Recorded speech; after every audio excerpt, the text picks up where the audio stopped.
Leris Chica, Donnie, may inamin sa relasyon nila ni Belle. Malayo na raw. Kilig-kiligan namang fans sa revelasyon ni na Donnie at Belle tungkol sa tunay na estado ng kanilang relasyon ngayon. Ilang beses kasing napag-usapan ang tungkol sa current status ng kanilang relasyon at kung may level na nga ba silang dalawa ngayon.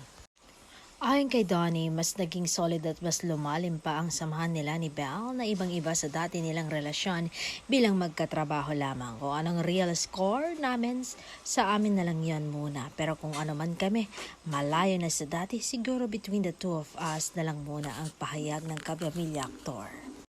Nang ipa-explain sa kanya kung anong ibig sabihin ng malayo na, hirit ni Donnie, parang sa tayo sa wakas nang tinutukoy niya ang mas malalim na at may mangyayari ng kissing scene. Dagdag pa ng aktor, kasi ako yung tipo ng lalaki, gusto ko may safety sa akin si girl, ipinapakita ko hindi ako nagmamadali, gusto ko may ginagawa ko, kung anong estado namin kontento ako, doon muna ako nagpo-focus.